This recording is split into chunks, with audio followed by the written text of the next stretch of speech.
Hey, this is Barry for Aquarium Outfitters and Fish Store, and welcome to Species Spotlight. Today we're going to be talking about the yo-yo loach. The yo-yo loach is from India. This is a really social, active fish that has a great look and personality. It's nicknamed yo-yo loach because of the patterning on its side that resembles a series of the letters Y and O. Maxing out at a little over 6 inches in length, they are a schooling fish, best when kept in groups of 5 or more. They might rumble a little bit among themselves to establish a hierarchy among their school. They're generally considered peaceful, but can usually take care of themselves in a semi-aggressive tank. Though considered peaceful, they are very active, and they might stress out smaller fish by chasing them around. They might possibly be a little fin nippy too. They like oxygenated water and decent flow, and they do better when introduced into a more established aquarium.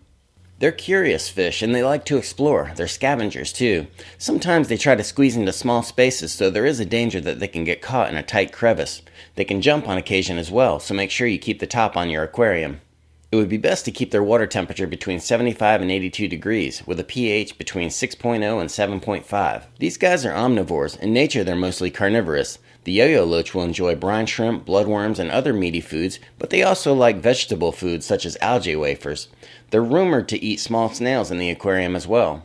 The minimum recommended tank size is 30 gallons. The yo-yo loach has a big personality, and a school could be a fun addition to a peaceful or semi-aggressive tank. So there are a lot of really different types of loaches out there. What's your favorite? Comment below. And as always, thanks for watching. We'll see you next time. Usually having a lifespan of about 5 to 8 years, there have been some reports of specimens living over 10 years.